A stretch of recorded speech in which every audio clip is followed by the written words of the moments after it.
नमस्कार दोस्तों, bloody vibes के एक और बहुत ही ज़्यादा खौफनाक से बिल्कुल डरावने से एपिसोड में आप सभी लोगों का बहुत बहुत स्वागत है। आज का एपिसोड बहुत ही ज़्यादा भूतिया, खौफनाक, डरावना होने वाला है, जैसा कि आप लोगों को रोज़ पता चलता है। आज की जो पूरी की पूरी स्टोरी है ना, ये आदर्श नाम के लड़के ने मुझे इंस्टाग्राम पे लिख के भेजा है। उससे ये जो पूरी की पूरी सच्ची घटना, जो खौफनाक कहानी है ना, आज से 1 महीने पहले पता चली। आखिर किसके साथ घटा था, कब घटा था, क्या हुआ था, बिल्कुल सब कुछ एकदम स्टार्टिंग से जानना पड़ेगा। आदर्श नाम का लड़का, जो कि सूरत का रहने वाला, सूरत में उसकी लाइफ बहुत अच्छी खासी निकल रही थी, बहुत अच्छा खासा ज़िंदगी में चल रहा था, अपनी खुशहाल फैमिली के साथ रह रहा था। लेकिन एक टाइम ऐसा आता है ना, 1 महीना पहले की बात है, 1 महीना पहले अपनी मम्मी को बोलता है कि मम्मी मुझे ना पिकनिक जाने का बहुत मन कर रहा है। कैसे पहले के टाइम पे लोग इतना पिकनिक जाया करते थे, स्कूल वाले भी पिकनिक लेके जाया करते थे, फैमिली वाले भी लेके जाया करते थे। लेकिन आजकल के ज़माने में तो कोई किसी को लेके जाता ही नहीं, इतना हम इंजॉय कर ही नहीं पाते हैं। मम्मी प्लीज़ आप मेरे दोस्तों के मम्मी पापा से बात करो ना, सब लोग पिकनिक चलते हैं, बहुत मज़ा आएगा, कितना मस्त फ़न करेंगे, बाहर जंगल में कहीं पिकनिक मनाएंगे और वहाँ पे कुछ बनाएंगे, वहीं पे खाएंगे, टेंट लगाएंगे, कितना मज़ा आएगा, कितना अलग माहौल होगा। तो इसकी जो मम्मी सुनती है ना, आदर्श की मम्मी, उनका नाम सुनीता था। जैसे ये सुनीता ये बात सुनती है ना, बिल्कुल घबरा से जाती है, बोलती है कि क्या बात कर रहा है, पिकनिक? ये बोलता है हाँ मम्मी, आप घबरा क्यों रहे हो पिकनिक के नाम पे, क्या प्रॉब्लम क्या हो गया, सब लोग तो जाते हैं इसलिए मैं भी बोल रहा हूँ। तो उसकी मम्मी बोल रही है कहाँ जाने की बात कर रहा है पिकनिक पे? तो ये बोलते हैं पावागढ़ जो है ना, वहाँ अपन जा सकते हैं, वहाँ पे जो माता कालिका का टेम्पल है वहाँ पर भी घूम सकते हैं, और जो हिल स्टेशन एक तरह से माना जाता है, पहाड़ है उधर, जंगल है उधर, बहुत ही सुंदर माहौल है वहाँ का, वहाँ पे घूमने अपन आराम से जा सकते हैं, और वो गुजरात में ही है तो ज़्यादा टेंशन तो रहेगा नहीं। जैसे ही उसकी मम्मी सुनीता सुनती हैं पावागढ़, वैसे ही बहुत ज़्यादा घबरा जाती हैं और बिल्कुल कांपने लगती हैं। तो ये सारी चीज़ें देख के आदर्श डर जाता है, मम्मी को ऐसे घबराते हुए बोलता है क्या हुआ मम्मी, क्या हुआ, आप इतना डर क्यों रहे हो, कोई दिक्कत है क्या आपको, कोई परेशानी हो गई, मैंने कुछ गलत बोल दिया क्या मम्मी, आई एम सॉरी, माफ़ कर दो मुझे पता नहीं था कि आप क्यों ऐसे रिएक्ट कर रहे हो। उसकी मम्मी बोलती है बेटा तेरी गलती नहीं है, ये बात है ही इतनी ज़्यादा खौफनाक, ये घटना है ही इतनी ज़्यादा खौफनाक, जिसका खौफ मेरे जहन से अभी तक नहीं गया है। जो हम लोगों ने एक्सपीरियंस किया था, वो जो यादें थी, वो रात थी, वो अभी भी मेरे दिमाग में वैसा के वैसा ताज़ा ही है। आदर्श बोलता है क्या बात कर रहे हो मम्मी, क्या यादें, क्या आपके जहन से नहीं गया और क्या हुआ था ऐसा? तब सुनीता जी यानी कि आदर्श की मम्मी बताना स्टार्ट करती हैं कि ये आज से काफ़ी साल पहले की बात है। काफ़ी साल पहले जब मैं क्लास 10th में थी, और यहीं पे सूरत में ही मैं अपने फैमिली के साथ रह रही थी। और उस टाइम पे क्लास 10th में होने की वजह से सारे बच्चे अपने टीचर से रिक्वेस्ट करते हैं, बोलते हैं कि हमारा इस स्कूल में लास्ट है 10th तक, उसके बाद हम कॉलेज में दूसरे स्कूल में एडमिशन ले लेंगे, तो हम लोग कहीं बाहर चलते हैं घूमने के लिए, पिकनिक मनाने के लिए। जब सारे बच्चे मिलजुल के बोलते हैं ना टीचर्स से, तो टीचर्स, प्रिंसिपल, सब लोग अग्री करते हैं और रेडी हो जाते हैं, बोलते हैं कि हाँ बच्चे सही बोल रहे हैं, क्लास 10th तक ही है हमारे साथ ये, और इनका क्लास 10th चल रहा है, उसके बाद ये कहाँ और हम कहाँ, हम बिल्कुल फिर अलग बच्चे आएंगे, अलग एडमिशन होगा, सब कुछ माहौल बिल्कुल अलग होगा, और ये बच्चे हमारे चहीते हैं, तो हमें इनके साथ जाना चाहिए कहीं ना कहीं घूमने, प्रिंसिपल सर ऐसा बोलते हैं। तो सुनीता जी, उनके दोस्त, सब लोग बिल्कुल खुश जाते हैं कि वाह, प्रिंसिपल सर ने खुद बोला है कि हम लोग चलेंगे पिकनिक पे। अब इनको ये एक्साइटमेंट थी कि हम पिकनिक पे जाएंगे कहाँ, सबसे मेन ये था कि जाएंगे कहाँ। ये लोग बहुत खबर निकालने की कोशिश कर रहे थे, कहाँ जाएंगे, टीचर से पता चल जाए, सब कुछ एक बार मालूम पड़ जाए कि जाना कहाँ है। तभी खुफिया तरह से इनका एक दोस्त था दिनेश नाम का, वो पता कर लेता है कि हम लोग पावागढ़ जाने वाले हैं पिकनिक मनाने के लिए। जैसे ये बात सुनीता सुनती है, एकदम खुशी के मारे पागल हो जाती हैं, बोलती है वाह कितनी सुंदर जगह है वो, वहाँ पे जाएंगे, और कितने दिन की पिकनिक होगी? वो लड़का जो था दिनेश बताता है कम से कम 7 दिन की तो रहेगी, 7 दिन उधर घूमेंगे फिरेंगे, और हमको बस में लेके जाने वाले हैं, जितने भी स्कूल के बच्चे हैं ना, जो और भी 10th के नहीं, जो 9th 8th शायद 6th या 7th से लेके 10th तक के बच्चों को लेके जाएंगे, और बहुत सारे बस होने वाले हैं और सारे टीचर्स भी साथ में जाने वाले हैं। तो सुनीता और उसके दोस्त और लड़के लड़कियां सब खुशी के मारे पागल हो जाते हैं कि अब आएगा असली मज़ा, अब घूमेंगे हम मस्त पिकनिक में। और पहली बार घर वालों की इजाज़त के बिना हम कहीं और घूमने जा रहे हैं, और बिना घर वालों के, और हम अलग तरह से, एक अलग लाइफ होगा वहाँ पे।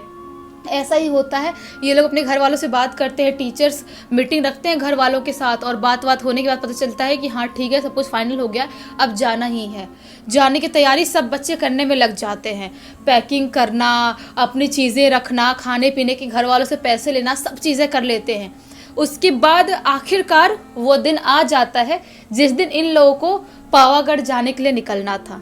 उस टाइम पे आई थिंक 8 या 9 बस हुई थी। जितने भी बच्चे हैं ना, जिन बच्चों को लेके जाने वाले थे, उन बच्चों को लेके वो बस निकल जाती है। वो बस निकली थी शाम के, यही मतलब शाम नहीं, आप रात बोल सकते हो, 9-10 बजे के करीब। उनके बच्चों के जो फैमिली वाले लोग थे वो भी स्कूल तक बच्चों को छोड़ने के लिए आए थे। स्कूल के पास से बस सारे बच्चों को उठा के लेके बस में निकल जाती है पावागढ़ जाने के लिए।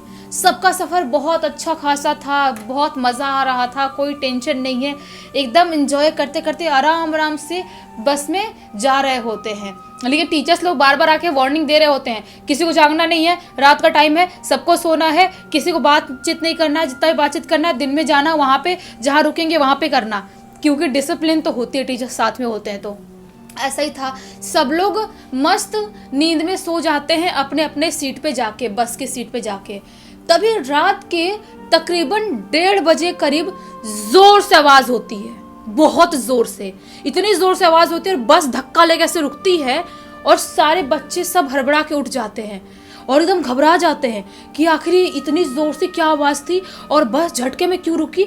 और जैसे ही आजू बाजू देखते हैं, वहाँ का माहौल देख के और डर जाते हैं। ये बस जंगल के बीचों बीच रुकी थी, चारों तरफ घना, एकदम घंघोर अंधेरा, पूरा घना जंगल, सन्नाटा छाया हुआ, बिल्कुल रोड खाली सी दिखाई दे रही है। ऐसी जगह पे बस रुक गई है। घबरा जाते बच्चे, बोलते क्या हुआ क्या हुआ, तो ऐसी बात करने लगते, चिल्लाने लगते क्या हुआ, बहुत डर लग रहा है। तभी टीचर्स आते हैं, उनको शांत करवाते, बोलते शांत हो जाओ, कोई दिक्कत की बात नहीं है। अभी मैंने ड्राइवर से बात किया, जो अपना बस है उसकी आगे की टायर पंचर हो गई है। बच्चे लोग बोलते तो फिर सर हम जाएंगे कैसे, वहाँ पे टायर पंचर हो गई है तो, और ये देखो जंगल वाला एरिया है, बहुत डर लग रहा है यहाँ पे। तो टीचर जो थे साथ में, इसमें से एक टीचर बोलते हैं बेटा इसमें टेंशन लेने वाली बात नहीं है, हम लोग हैं ना साथ में आपके, और भी मतलब ड्राइवर है और भी बच्चे हैं, ऐसा थोड़ी है कि आप लोग अकेले हो और जंगल के बीचों बीच हो। और जो बाकी बस थी ना, वो आगे कब की निकल चुकी थी, और ये बस ही आखिरी में रुकी थी जंगल के बीचों बीच। जब ड्राइवर से बात होती है, टीचर को ड्राइवर बोलता है कि सर आप लोग थोड़ी देर यहीं पे रुकना चाहते हैं तो बस के अंदर रुक जाइए, क्योंकि 2-3 घंटे लगेंगे मुझे टायर चेक करना और चेंज करना, सारे प्रोसेस करने में टाइम जाता है। या तो आप चाहते हो तो आगे एक ढाबा है, आप वहाँ पे रुक सकते हो। तो टीचर बोलते हैं जो वो कि आपको कैसे पता आगे ढाबा है कोई? तो बस वाला बोलता है साहब मुझे सब पता रहता है, क्योंकि मैं बस इसी रोड पे चलाता हूँ दिन के टाइम में भी, तो कहाँ पे कौन सी दुकान है, कौन सी नुक्कड़ है, कौन सा होटल है, मेरे को सब खबर रहती है। तो जो टीचर थे वो सर बोलते हैं कि अच्छा ठीक है, मैं बच्चों से बात करता हूँ, अगर वो यहीं रुकना चाहते तो बस में रुकेंगे, नहीं तो उनको मैं ढाबे के पास लेके जाता हूँ। आते हैं सर, बच्चों से बात करते, बच्चे बोलते नहीं सर आप हमको ढाबे के पास ले चलो, हमको जंगल के बीचों बीच बहुत डर लग रहा है। तो बच्चों की बात सुन के टीचर को भी थोड़ा लगता है कि बेचारे बच्चे हैं, मासूम नादान, डर रहे हैं, आखिर हैं तो 10th के बच्चे ही, बेचारे इतने बड़े भी नहीं हैं। टीचर सारे बच्चों को लेके एकदम डिसिप्लिन के साथ उस ढाबे की तरफ बढ़ चलते हैं। चलते चलते चलते चलते यही कुछ दूर चलने के बाद उन्हें दूर एक ढाबा दिखाई देता है, जिस ढाबे पे बैठा हुआ था एक बूढ़ा सा आदमी। बच्चे लोग देख के खुश रहते हैं, चलो फाइनली ढाबा खुला हुआ है तो यहाँ पे कुछ खाने पीने की चीज़ें तो मिलेंगी, तो अपन खा पी लेंगे तो थोड़ा सुकून मिलेगा। तो बच्चे फाइनली ढाबे के पास पहुँच जाते हैं। वहाँ पे देखते हैं कि बूढ़ा आदमी चाय बना रहा होता है। बूढ़ा आदमी बोलता है सर चाय पियेंगे? बच्चों को बोलता है बच्चों आप लोग चाय पियोगे? बच्चे बोलते हैं हाँ हम चाय पियेंगे, हम पियेंगे चाय। रात के 1:30-2 बजे इनको चाय पीना है। तो बूढ़ा आदमी जो चाय बना रहा था बोलता है बच्चों आप लोग यहाँ बेंच लगी हुई है, यहाँ पे बैठ जाओ, मैं चाय बना के सबको देता हूँ। ऐसा ही होता है, बूढ़ा आदमी जो चाय बना रहा था ऑलरेडी पहले से ही, वो चाय बना के बच्चों को एक एक कप ला के सबको दे देता है। तभी सर बोलते हैं वो बूढ़े आदमी से, आप इतने रात गए, रात के 1:45-2 बजे का टाइम हो रहा है, इतनी रात गए आप ढाबा खोल के रखे हो अपना और यहाँ पे आप चाय बना रहे हो, आपको कैसे पता था कि हम लोग आने वाले हैं? तो बूढ़ा आदमी बोलता है, साहब मुझे सब पता रहता है, क्योंकि यहाँ पे रोज़ रात में बस ख़राब होती है, या तो उसका टायर पंचर होता है या तो बस पलटती है, कुछ ना कुछ होता है और फिर लोग यहाँ आते हैं और मैं चाय पिलाता हूँ, सब चाय पीते हैं। ये सारी चीज़ें सुन के सर को थोड़ा सा मतलब बोलते ना कि थोड़ा शॉकिंग लगता है कि रोज़ बस पलटती है, रोज़ वहाँ पे मतलब या तो पंचर होता है, रोज़ ये चाय पिलाता है, मतलब क्या बात कर रहा है? क्या सच में ऐसा हो सकता है कि रोज़ बस वहीं पे ख़राब हो? लेकिन सर इतना माइंड नहीं करते, इग्नोर कर देते हैं। तभी जो सुनीता थी वो उसके दोस्त सब लोग बैठ के वहाँ पे चाय वाय पी रहे होते हैं। चाय पीते पीते सुनीता की अचानक से नज़र पड़ती है जो ढाबा था ना उसकी छत पे।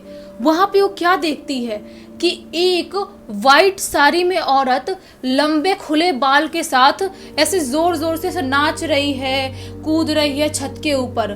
उसको देख के थोड़ा शॉक्ड होती है, इतने रात गए कोई औरत ऐसा कूद रही है, नाच रही है, ये क्या करना चाह रही है? लेकिन उस औरत का मुंह दूसरी तरफ था, उसको उसके मुंह को नहीं देख पा रही थी सुनीता, सिर्फ उसके बाल लंबे और उसकी साड़ी देख पा रही थी, वाइट साड़ी पहनी हुई है।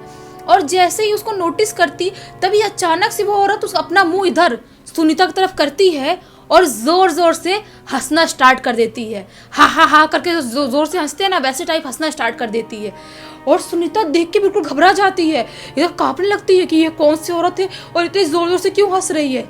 लेकिन सुनीता एक चीज़ और नोटिस करती है, मेरे आजू बाजू में जितने भी मेरे दोस्त बैठे हैं उन लोगों को हंसने की आवाज़ सुनाई नहीं दे रही है, सर को हंसने की आवाज़ सुनाई दे रही है, ढाबे वाले दादा को हंसने की आवाज़ सुनाई दे रही है, वो औरत हंस रही तो मुझे सिर्फ क्यों सुनाई दे रही है?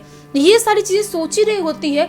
तभी अचानक से उसकी एक दोस्त थी राखी, उसके मुंह से खून की उल्टी करना स्टार्ट कर देती है।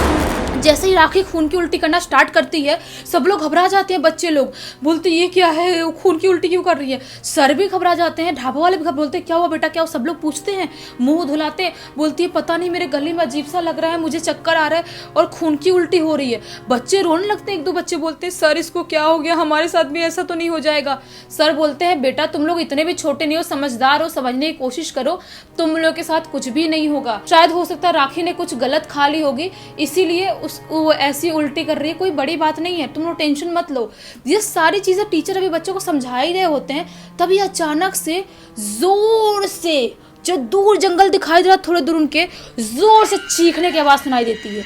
वो चीख इतनी ज़्यादा लाउड थी, इतनी ज़्यादा दर्दनाक थी, इतनी ज़्यादा खौफनाक थी कि बच्चे बिल्कुल कांपने लगते हैं और घबरा के मारे रोने लगते हैं, बहुत ही ज़्यादा जोर से रोने लगते हैं, बोलते हमें बचा लो, हमें बचा लो, वो कौन चिल्ला रहा है, कौन है वो, कौन है? तभी ढाबा वाला जो था बूढ़ा वो बोलता है बेटा तुम टेंशन मत लो, मैं हूं ना यहाँ पे, तुम लोगों को कुछ भी नहीं होगा। वो बूढ़ा आदमी एक लाठी उठाता है और भागते हुए जंगल के अंदर घुस जाता है।